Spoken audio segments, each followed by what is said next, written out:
deep green pool of the Salinas River was still in the late afternoon. Already the sun had left the valley to go climbing up the slopes of the Gallivan Mountains, and the hilltops were rosy in the sun. But by the pool among the mottled sycamores a pleasant shade had fallen.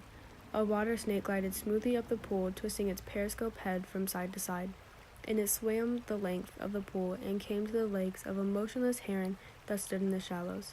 A silent head and beak lanced down and plucked it out by the head, and the beak swallowed the little snake while its tail waved frantically. A far rush of wind sounded, and a gust drove through the tops of the trees like a wave.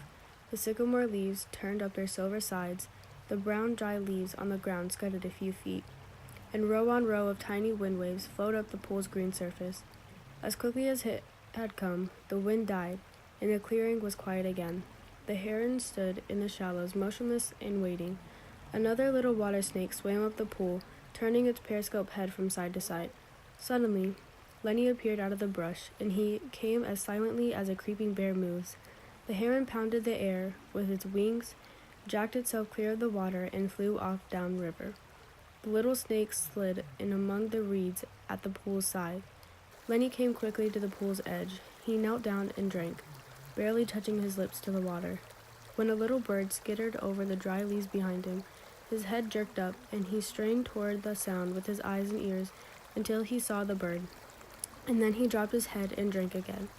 When he finished, he sat down on the bank with his side to the pool so that he could watch the trail's entrance. He embraced his knees and laid his chin down on his knees. The light climbed out of the valley, and as it went, the tops of the mountains seemed to blaze with increasing brightness. I didn't forget you, Bet. Go. Hide in the brush and wait for George. George is gonna wish he was alone and not have me bothering him. I could go off there and find a cave and never have no catch-up. But I don't care. If George don't want me, I'll go away. I'll go away. And then from out of Lenny's head there came a little fat old woman. She wore thick bullseye glasses, and she wore a huge gingham apron with pockets, and she was starched and clean. She stood in front of Lenny and put her hands on her hips, and she frowned disapprovingly at him. I told you and told you and told you, Min George, 'cause he's such a nice fella and good to you, but you don't never take no care. You do bad things. I tried, Aunt Clara, ma'am. I tried and I tried. I can't help it. You never give a thought to George. He's been doing nice things for you all the time. When you got a piece of pie, you always got half or more than half. And if there was any ketchup, why'd he give it all to you? I know. I tried, Aunt Clara, ma'am. I tried and I tried. All the time he could have had such a good time if it wasn't for you. He would took his pay and raised hell in a whorehouse and could have sat in a pool room and played snooker. But he gotta take care of you. I know, Aunt Clara, ma'am. I'll go right off in the hills and I'll find a cave.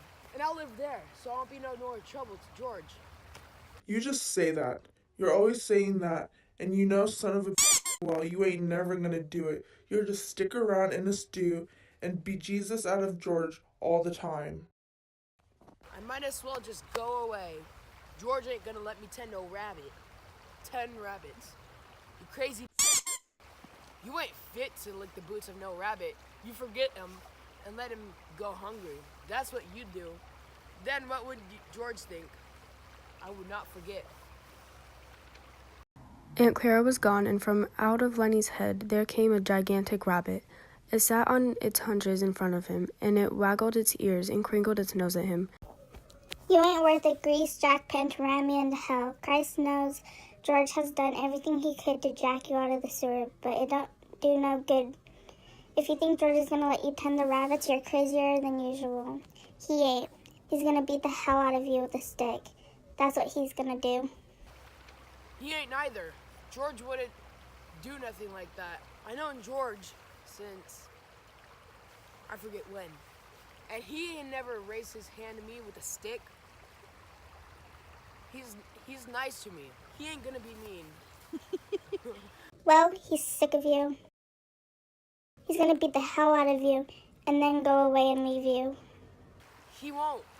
He won't do nothing like that. I know George. Me and him travels together. He's gonna leave you? You crazy bastard. He's gonna leave you all alone. He's gonna leave you, you crazy bastard. He ain't. I tell ya, he ain't. George! George! George! George came quietly out of the brush, and the rabbit scuttled back into Lenny's brain. What the hell you yelling about? You ain't gonna believe me. Are you, George? I know you ain't. No. I knowed it, George. You ain't that kind. George. Yeah? I done another bad thing. It don't make no difference. George. Yeah? Ain't you gonna give me hell? Give you hell. Sure, like you always done. Like if I didn't have you, I'd take my $50. Jesus Christ, Lenny, you can't remember nothing that happens, but you remember every word I say. Well, you ain't gonna say it. And if I was alone, I could live so easily. I could get a job and ain't have no mess. Go on. And when the end of the month comes, I could go and take my $50 and go to a cat house. Go on, George. Ain't you gonna give me no more hell? No. Well, I could go away. I'll go right off into the hills.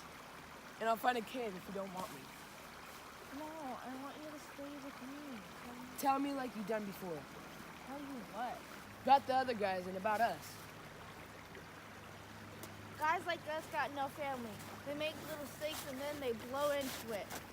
They ain't got nobody in the world that gives a hoot in hell about them. But not us. Tell about us, but not us. Because I got you And I got you. We got each other. That's what gives a hoot in hell about us. take off your hat, Lenny. The air feels fine. Tell how it's gonna be. We're gonna get a little place. Go on.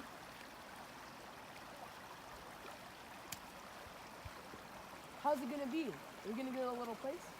We'll have a cow, maybe a chicken, maybe some pigs For the rabbits? for the rabbits. I get to tend the rabbits You get to tend the rabbits. and live on the flat world? Yes. No, Lenny, look across the river like you see the place. Go on, George. When are we gonna do it? We're gonna do it soon. Me and you? You and me, nobody's gonna hurt you. There's not gonna be no more trouble. Nobody's gonna steal or hurt nobody. I thought you were mad at me, George. I ain't mad at you. I ain't mad now, and I ain't never been mad. That's the thing now.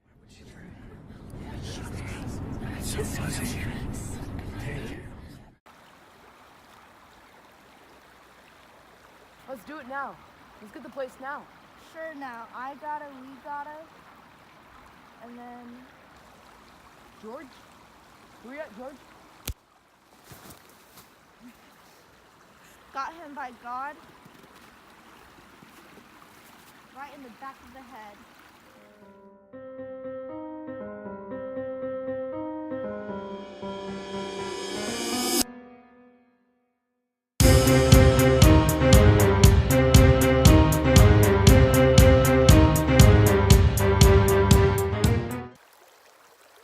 Cyrus, I'm recording. Forget them and you're the rabbit! That's you saying that to yourself. Oh. No!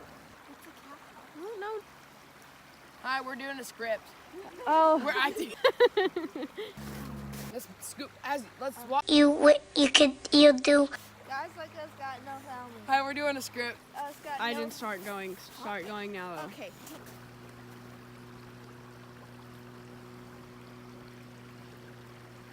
43. But Are you sure that she says this? Because it sounds like a Lenny thing. It's in green. Okay. not... Guys, my hand is cold. No, stop. I can't stop it. My fingers are too fat.